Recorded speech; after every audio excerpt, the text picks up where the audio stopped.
And Scott and Hope Davis, you all are the best. My family is so excited to be back here with you. And this was our last stop, I think, Scott, before the primary. We were feeling really good that night with you, and we got a great, very solid result. And you're just part of this whole machine that's moving us in the direction that God's called us in. And I can't tell you how much I appreciate both of you. And we've got such a great group. Governor McNally's here, Sheriff Spangler's here. There's so many people here that I appreciate Jason going through the process of acknowledging. But there's some very special people for me here too. My wife, Chrissy. 3 of our 4 children are here. And Stephen, Sarah, and Christy. Our oldest son, William, he's 17. He had a football game last night, some studying he said he had to do at home tonight. He asked me, Dad, are you guys going to be home in summertime? I thought about that, Scott. How should I answer that question? We're going to get home really late, or we're going to get home pretty early? I said, we'll be home early, son. This being a Saturday night and all. But my whole family are touched to the bottom of our heart by the love and the support that all of you give. It's been an outpouring, and thank you so much for your support. I also want my team to all turn around and raise their hands. We've had just the greatest team of young people here that have helped us get here. Raise your hands.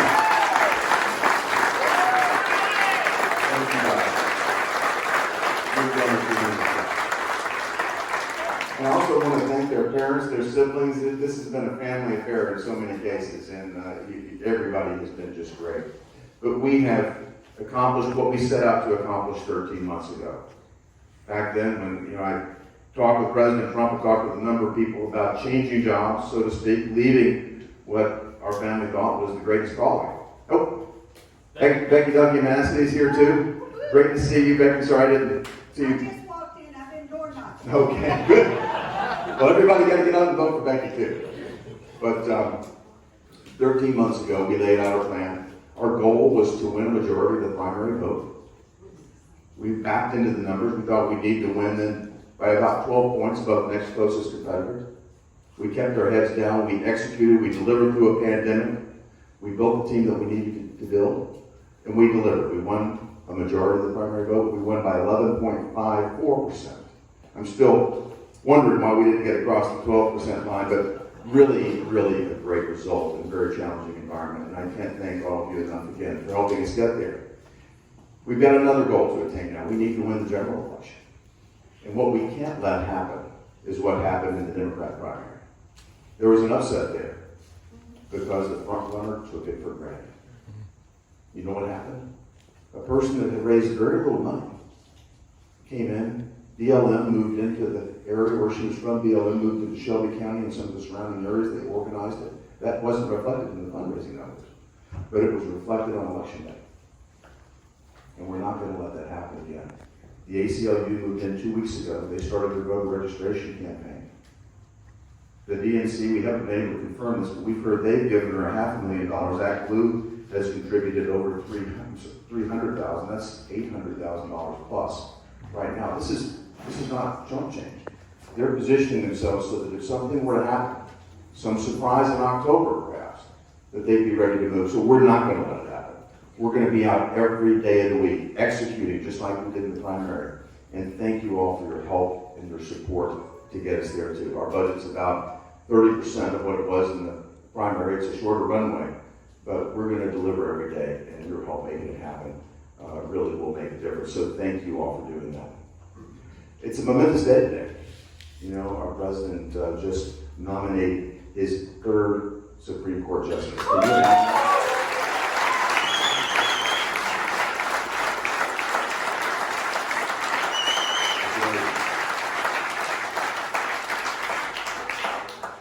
It's one of the most significant responsibilities a president, and certainly a U.S. Senator has, is the nomination and confirmation of a Supreme Court justice. Many times there are presidents that don't get the opportunity even once as a president.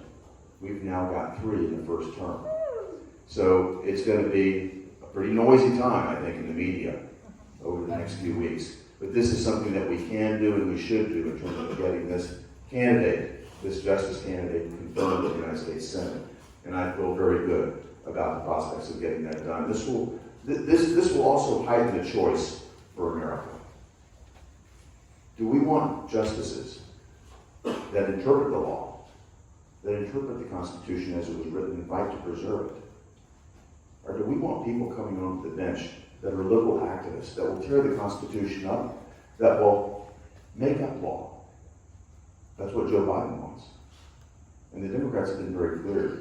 If they could get Joe Biden the opportunity, it wouldn't be just this one Supreme Court justice. They want it to be 5, because they pledged to, quote, pack the court, to add 4 more justices.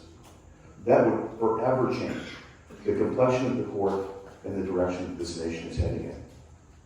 This is making it clear to America that the choice is critical this time. And we've got to help them get out the vote too. And everybody in this room can help make that happen. I feel good about President Trump's chances of winning Tennessee in terms of the Electoral College column. But if we can help him run up the vote here in Tennessee, it takes away the Democrats' argument that he didn't win the popular vote. I'm so tired of hearing that talking point. They lead with it every time. We can do this. Tennessee can make a real contribution right here by getting everybody we know out to vote. Early vote, election day vote, let's do that. Let's deliver a majority of the American public's vote for President Trump this time.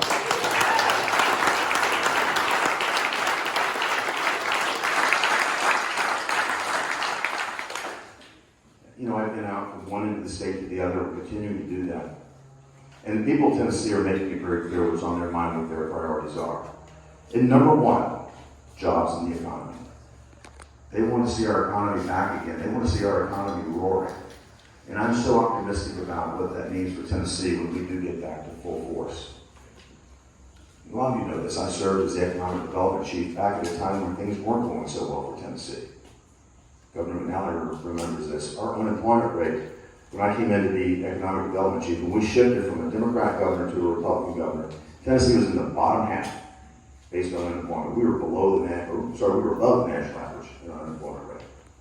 But we came in and applied physically conservative principles. We brought business person's DNA to the table.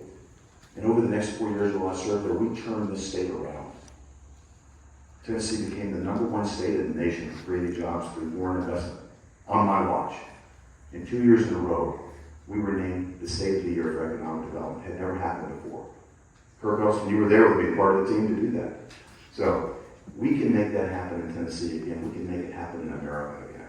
This is one of the reasons President Trump put me on the White House Economic Recovery Task Force. We're working right now on policies to help get our economy to accelerate out of this. What do we have to do though? We've got to elect President Trump first and foremost, because if Joe Biden were to get in, he would undo everything President Trump did to make America the hottest economy in the world. The lowest unemployment rate that we've seen since they measured it for African Americans, for Hispanic Americans, for women. All that progress will be tossed to the wind if they can come in and put their Green New Deal, their Medicare for all of these crazy policies that are essentially just a move towards socialism. We can't let that happen. Tennesseans also want to see us put this pandemic in the rearview mirror. And I can't tell you how optimistic I am about the progress that we're making on vaccines. There are about 100 vaccines in this new FDA fast track process. Never happened before. Only under this president and this administration. But this fast track process has us very close to having a vaccine that will work. There are actually vaccines being tested in human trials right now, phase 3 clinical trials right now. And they've already begun to ramp up manufacturing capacity. So when the FDA approves one of them, they're going to be ready to manufacture and distribute immediately. And something that won't surprise you, but a great Tennessee company is going to be involved in that distribution worldwide. That's FedEx. I was just talking with Fred Smith last week. Tennessee is going to make a significant contribution to solving this problem, to putting the pandemic in the rearview mirror. We've also got another problem to get our economy back, to get our nation back again, and that's to bring law and order back to America.